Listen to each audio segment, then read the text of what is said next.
On his father's birthday, a son called his entire life useless and drove away, never knowing that his father had secretly saved over $2 million to buy him his dream home.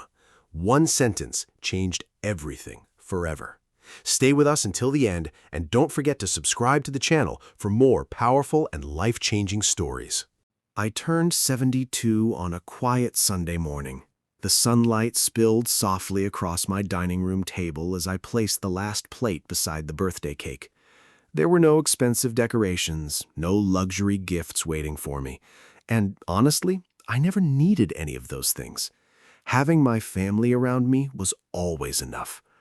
My name is Richard. I spent 46 years working with my own hands. I wasn't famous, I wasn't the richest man in town. I simply lived my life believing that if you love your family enough and sacrifice enough, someday they'll understand why you did everything you did. Perhaps that was my greatest mistake. My wife passed away 12 years ago after a long battle with cancer. Before she closed her eyes for the very last time, she held my hand and whispered something I will never forget. "Promise me you'll never stop loving him." She was talking about our son, Michael. I smiled through my tears and promised her that I wouldn't, and I never broke that promise. Michael was my entire world after that day. I paid for his education when I could barely afford my own medical bills. I worked overtime so he could have opportunities I never had. I never allowed him to know when I skipped meals just to pay one of his university fees. I sold the watch my father left me so he could afford his first business investment, and I never once regretted it. When Michael got married, I gave him everything I could afford at the time. When his first child was born, I opened a small savings account in my grandson's name. When he wanted to change careers, I quietly supported him again. I wasn't rich in people's eyes. At least that's what everyone thought. You see, I have always lived simply. I still drive my 15-year-old car. I still wear the same brown jacket I've owned for almost a decade. I don't spend money trying to impress strangers because I've learned something important about life. People who truly love you don't measure your worth by your possessions. For years, I quietly invested my money, small amounts at first, then larger amounts as time passed. I learned patience. I avoided unnecessary luxuries. I planned carefully for the future. Not my future, Michael's future. My secret wasn't hidden because I was selfish. It was hidden because I wanted my son to love me simply because I was his father. Nothing more. By my 72nd birthday, I had accumulated just over $2 million in my account. Every single penny had a purpose. I wasn't planning to spend it on expensive vacations or luxury cars. I had already spoken with my financial advisor about purchasing Michael and his family their dream home as my final great gift to them. Can you imagine spending years planning something beautiful for someone you love? That's exactly what I had done. For almost 3 years, I secretly searched for the perfect property. Somewhere with enough space for my grandchildren to run through the garden. Somewhere Michael's family could build memories together. I even carried photographs of the property in my wallet. I would sometimes take them out when I was alone and smile to myself. My son doesn't know it yet, I would think, but one day he's going to realize that every sacrifice was worth it. I couldn't wait to see his face. That Sunday afternoon, my family arrived for my birthday dinner. Michael came with his wife and children. Everyone seemed happy enough. The grandchildren laughed as they helped me light the candles on my cake. For a moment, I thought life couldn't possibly be more beautiful. Then something changed. Michael had been unusually quiet throughout dinner. He spent most of his time looking at his phone instead of talking with anyone at the table. I asked him if everything was all right, but he simply nodded without looking at me. As we prepared to cut the birthday cake, I raised my glass and thanked everyone for coming. I don't need expensive gifts, I told them with a smile. Having my family together is the greatest gift God has ever given me. Everyone smiled politely, except Michael. He slowly placed his glass down on the table and laughed quietly to himself. At first, I thought he was joking. Then he looked directly into my eyes and said something that completely changed my life. "You know what's sad, Dad?" he asked. The entire room became silent. "What's that?" I replied gently. He leaned back in his chair before speaking again. "You've spent your entire life working yourself to death. And for what? You don't own anything impressive. You never enjoyed your money. You live like you're broke." I laughed awkwardly, assuming he was simply trying to tease me. Then he continued, "No, seriously, sometimes I wonder if your entire life has been useless." I could hear my heartbeat in my ears. "What do you mean?" I asked quietly. He shrugged his shoulders as if discussing the weather. "I mean exactly what I said. You spent decades working and sacrificing only to become an old man living in a small house with an old car. What was the point of all of it?" Nobody at the table spoke. His wife looked uncomfortable. My grandchildren stopped eating their cake. And then came the words I will never forget for the rest of my life. "You know what your biggest problem is, Dad?" he asked. "You've always thought being a good person was enough.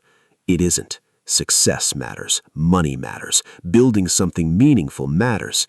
He laughed again before adding quietly, "Honestly, I don't want my life to end up looking anything like yours." I sat there completely speechless. The son I had sacrificed everything for was looking directly at me and calling my entire existence meaningless. My entire life useless. For several moments, I couldn't say a single word. I simply looked at him and wondered where I had gone wrong. Was this really the little boy who used to fall asleep on my shoulder after school? The same child who once told his mother that I was his hero? When did I become such an embarrassment to him? Michael stood up from his chair and grabbed his car keys. "I have an early meeting tomorrow," he said coldly. "We should probably be going." Before leaving, he placed his hand on my shoulder and smiled in a way that somehow hurt even more than his words. "No offense, Dad. I'm just telling you the truth." Then he walked out of my house, just like that. He didn't look back. He didn't apologize. And he had absolutely no idea that sitting inside my desk drawer was a folder containing the documents for a $2 million gift that was meant to change his life forever. That night, I didn't sleep at all. I sat alone in my living room looking through old family photographs and asking myself one simple question. If someone truly loves you only after discovering your wealth, did they ever really love you at all? And for the very first time in my life, I began to wonder if perhaps my late wife's final request had cost me more than she ever intended. Little did Michael know that his words had already changed my decision forever. And by sunrise the following morning, I made a choice that neither he nor anyone else in my family could have possibly imagined.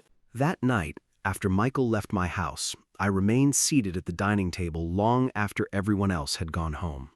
The candles on my birthday cake had burned themselves into pools of melted wax. The room was silent, yet his words still echoed in my ears over and over again. "Your life has been useless."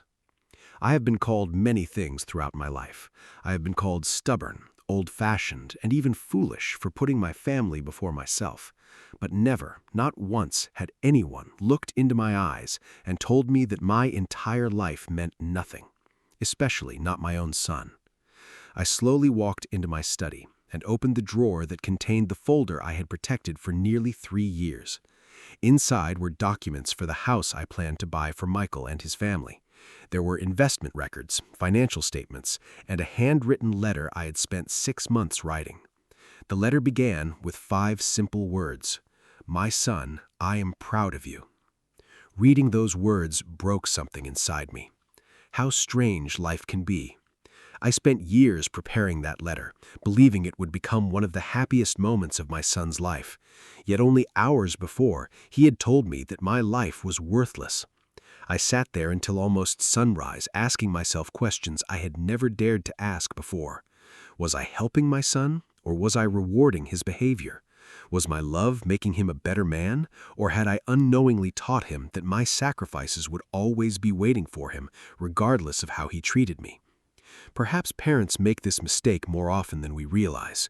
We love so deeply that we sometimes forget that love without boundaries can become a weakness. By 6 o'clock that morning, I made my decision. For the first time in 46 years, I decided to make a decision based solely on what would make my son happy. I picked up my phone and called my financial advisor. "Good morning, Richard," he answered cheerfully. "Happy birthday, my friend." "Thank you," I replied quietly. "Have you decided which property we're purchasing?" There was a brief silence before I finally spoke. "No," I said calmly. "I've decided we're not buying it anymore." The silence on the other end of the line lasted several seconds. "I'm sorry, did something happen?" "Yes," I answered honestly. "Something happened yesterday that changed everything." He didn't ask unnecessary questions. We've known each other for 20 years, and he understood that some wounds require time before they can be spoken aloud. "What would you like to do instead?" he asked gently. I looked out my window as the morning sunlight slowly illuminated my garden. "For now," I said softly, "I'd like to do nothing at all." That was perhaps the most difficult decision I had made in years. Parents are taught to give, we're taught to sacrifice, we're taught that our happiness exists in watching our children succeed. But nobody teaches us what to do when our children begin treating our sacrifices as obligations rather than gifts. Over the following weeks, something inside me quietly began to change. For the first time since my wife passed away, I began living for myself. I started taking morning walks through the park near my home. I joined a small reading club for retired people every Thursday afternoon. I even booked a short holiday for myself, something I had refused to do for more than 30 years because there was always something more important to spend money on. The strangest part wasn't spending the money, it was discovering that I had forgotten what happiness felt like when it wasn't connected to someone else's needs. Meanwhile, Michael rarely called. That wasn't unusual. He was always busy. Sometimes 2 weeks would pass without hearing from him, unless he needed advice or wanted to borrow something. Ironically, the one thing he valued most, success, had slowly stolen his ability to appreciate the people who loved him most. One afternoon, about 3 weeks after my birthday, I received another unexpected phone call. This time, it was from Michael himself. "Hello, Dad," he said awkwardly. "Hello, Michael.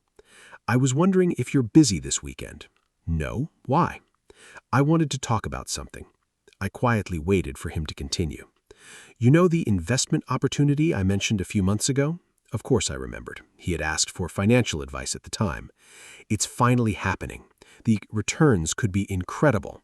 There it was. Not a conversation about my birthday, not an apology, not even asking how I was doing. An investment opportunity. "What would you like me to do?" I asked calmly. "Well," he laughed nervously, "I was hoping you could help me financially this time." For several moments, I said absolutely nothing. I wasn't angry anymore. That surprised me even. I was simply disappointed. "Dad?" he asked. "Are you still there?" "Yes, I'm here." "So what do you think?" I smiled sadly as I remembered the folder sitting quietly inside my desk drawer, the folder containing $2 million that had once belonged to his future. "It's not something I'm interested in, Michael." There was complete silence. "What do you mean?" "I mean exactly what I said." "But you've always helped me before." His words caught my attention immediately. "You've always helped me before. Not thank you, not please, simply expectation." I gently closed my eyes before replying, and perhaps that was my mistake. He sounded genuinely confused. "What's gotten into you recently?" The truth was beautifully simple. Nothing had gotten into me. I had simply begun finding myself again, and for reasons Michael couldn't yet understand, that frightened him more than my anger ever could. Little did he know that I wasn't merely protecting my money anymore. I was protecting something far more valuable than $2 million. I was protecting my dignity. And very soon, circumstances would force me to reveal a truth that would leave my son speechless, a truth that would make him realize that the man whose life he called useless had been quietly preparing to change his life forever. But by then, it might already be too late. For the next few weeks, I heard very little from Michael. That wasn't unusual, but this time the silence felt different. It was no longer painful. Instead, it gave me something I hadn't experienced in years: peace. One evening, while organizing some old boxes in my attic, I found a small wooden chest that belonged to my late wife. Inside were dozens of photographs from different stages of our lives. There was one of Michael sitting on my shoulders when he was 5 years old. Another showed him proudly holding his university graduation certificate, while I stood beside him wearing the same brown jacket I still wear today. I smiled as tears quietly filled my eyes. Life has a strange way of reminding us that people don't become strangers overnight. Sometimes they simply become people we've failed to recognize because we've spent so many years remembering who they used to be. I found one final photograph at the bottom of the box. It was taken 34 years ago. Michael couldn't have been more than 8 years old. Written across the back of the picture in childish handwriting were the words, "When I grow up, I want to become just like my dad." For several minutes, I simply stared at those words. What happened to that little boy? And perhaps more importantly, what happened to me? Had I loved him wisely, or had I simply loved him endlessly without ever teaching him that respect must accompany love? Later that evening, I received another phone call from my financial advisor. "Richard," he said cheerfully, "I've been meaning to ask how you've been lately." "I'm doing better than I expected," I replied honestly. "I'm glad to hear that." There was a brief pause before he continued speaking. "There's actually something I've been wanting to discuss with you. Remember the educational foundation we spoke about several years ago?" Of course I remembered. My late wife had always dreamed of helping children from struggling families receive proper education. Before she passed away, she often spoke about starting a scholarship program someday. Unfortunately, life had always presented other priorities. "What about it?" I asked curiously. "The foundation is finally moving forward," he explained. "They're looking for someone willing to establish a permanent scholarship fund." I quietly listened as he explained the details. The amount they hoped to raise was substantial, but considerably less than the money I had originally planned to spend purchasing Michael's house. Suddenly, I remembered something my wife used to say. "If we're fortunate enough to receive blessings in life, Richard, we should become someone else's blessing whenever we can." At the time, I believed becoming Michael's blessing was enough. Now, for the first time in years, I wondered whether perhaps my blessings were meant to reach beyond my own family. "Would you like me to arrange a meeting?" he asked. I looked at the photograph resting quietly beside me. "When?" I asked softly. He laughed warmly. "I'll take that as a yes." After ending the phone call, I realized something extraordinary had happened. For years, my happiness had depended entirely on one person's approval. Without realizing it, I had allowed my entire sense of purpose to become attached to whether my son appreciated my sacrifices. Perhaps that isn't love. Perhaps that's simply another form of dependency. Over the following month, I began meeting remarkable people through the foundation. Teachers who spent their own money purchasing books for students, young people working 3 jobs simply to afford university tuition fees, elderly volunteers dedicating their retirement years to helping complete strangers. I found myself smiling more often than I had in years. Ironically, the more I stopped living exclusively for my son, the more alive I began to feel. Then something unexpected happened. One Saturday afternoon, my grandson Daniel asked if he could spend the weekend with me. He was 14 years old now, bright, kind, and endlessly curious about the world around him.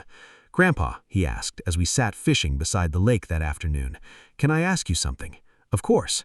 "Were you upset about what Dad said at your birthday?" Children are far more observant than adults often realize. "A little," I admitted honestly. He looked down at the water before quietly saying something that immediately brought tears to my eyes. "I don't think your life's useless." I smiled warmly. "Why's that?" He laughed softly before answering. "Because you've spent your whole life helping people. Isn't that useful enough?" Such extraordinary wisdom from someone so young. Then he said something I will remember for the rest of my life. "You know, Grandpa, Dad worries a lot about becoming successful. But I've never worried about becoming successful." "Really?" I asked. He smiled. "No, I've always wanted to become someone people are happy to see when I walk into the room." For several moments, I couldn't speak. Perhaps life was quietly giving me a second opportunity, not to become a better father, but to become a better grandfather.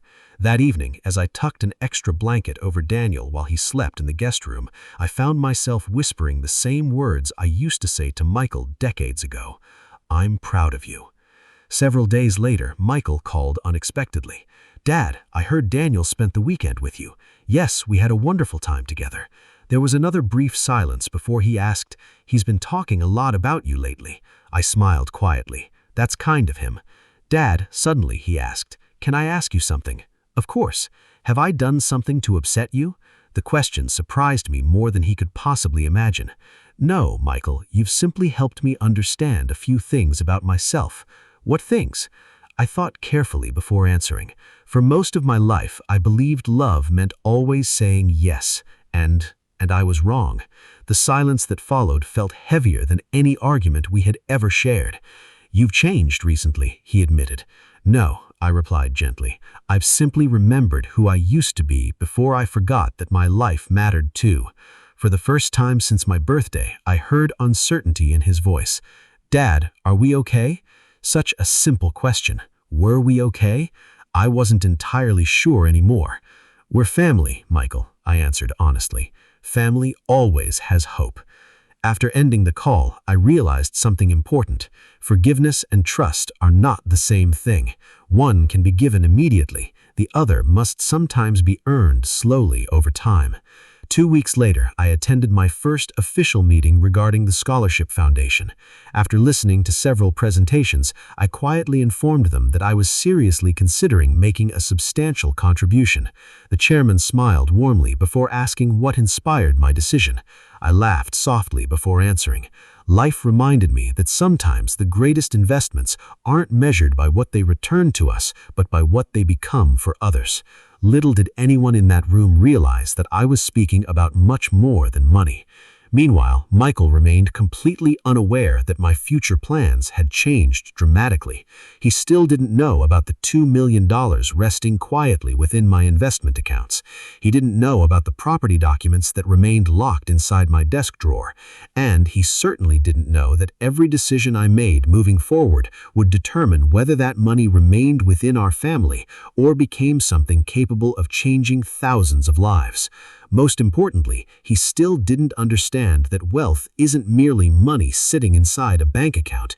Character is wealth. Kindness is wealth. Respect is wealth.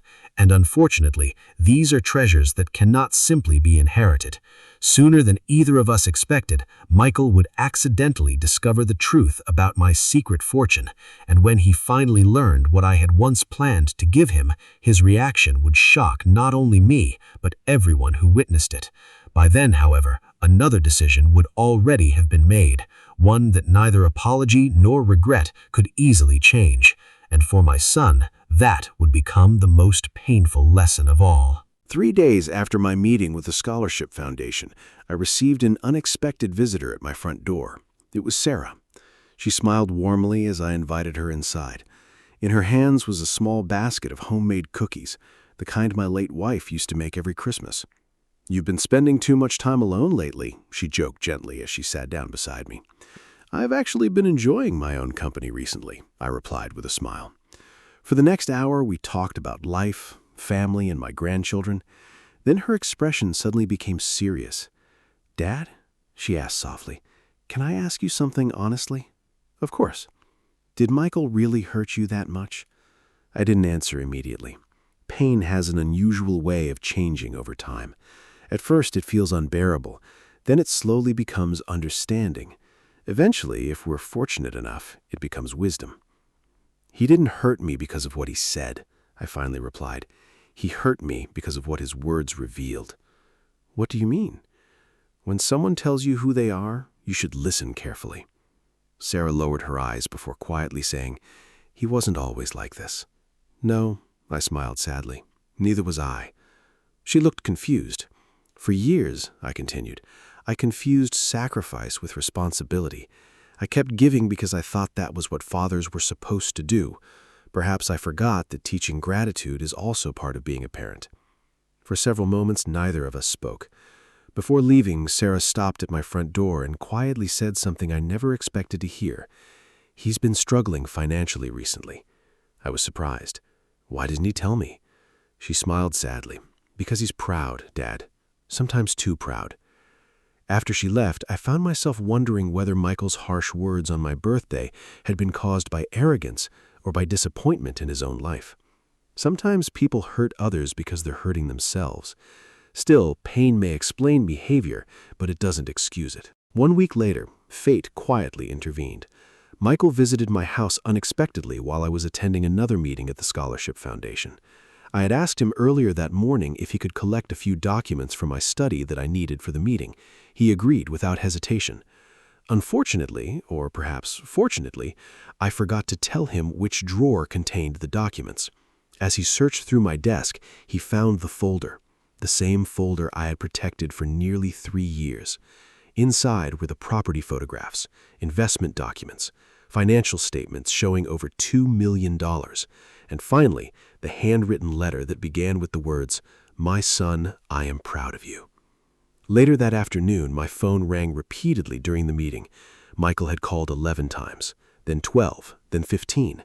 By the time I returned home, there were 23 missed calls waiting for me. I knew immediately what had happened. Before I could unlock my front door, Michael's car pulled into my driveway. He stepped out looking pale and visibly shaken. "Dad," he said breathlessly, "we need to talk." I quietly invited him inside. For several moments, neither of us spoke. Finally, he placed the folder gently upon the table between us. "What is this?" he asked quietly. "You already know what it is." His eyes immediately filled with tears. "You were going to buy me a house?" "Yes." "With $2 million? "Yes." "And you've been planning this for years?" Again, I simply nodded. He sat there completely speechless. Finally, he whispered the question I had waited months to hear.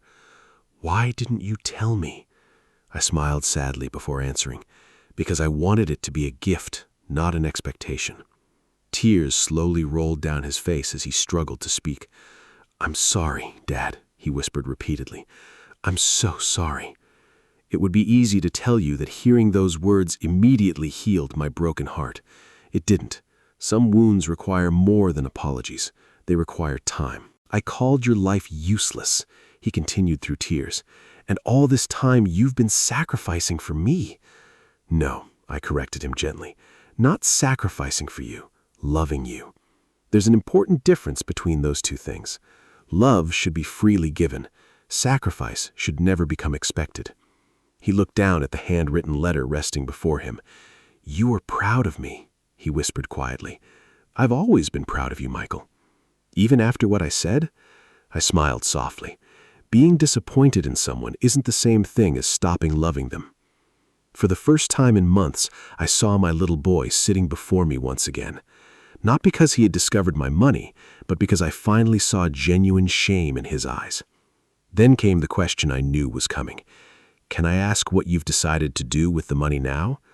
I remained silent for several moments before answering honestly. "Part of it will help establish the scholarship foundation your mother always dreamed about." He slowly nodded his head. "And the rest?" "I haven't decided yet." He looked at me before quietly saying something that completely surprised me. "I don't deserve any of it." Those 6 words meant more to me than all the apologies that came before them. Because for the first time in many years, my son wasn't thinking about what he might receive. He was thinking about what he had become. Over the next several months, Michael began changing in ways that surprised our entire family. He visited regularly without asking for anything. He started volunteering alongside me at the foundation on weekends. Most importantly, he spent more time with his own children than ever before. One afternoon, Daniel quietly told me, "Dad has been happier lately." I smiled before asking why. "He says he's finally learning what success really means." Perhaps life's greatest lessons don't arrive when we're young enough to avoid our mistakes. Sometimes they arrive only after we're old enough to understand them. Nearly 1 year after my birthday, our entire family gathered together once again around my dining room table. This time, however, something was different. There were no arguments, no expectations, only gratitude. Michael stood before everyone holding a small piece of paper in his hands. "I wrote something for Dad," he announced nervously. He smiled before reading aloud. My father spent his entire life making sure I never knew how much he sacrificed for me. I spent too many years measuring success by money and achievements. Today, I understand that the richest man I've ever known wasn't wealthy because of what he owned. He was wealthy because of what he gave away.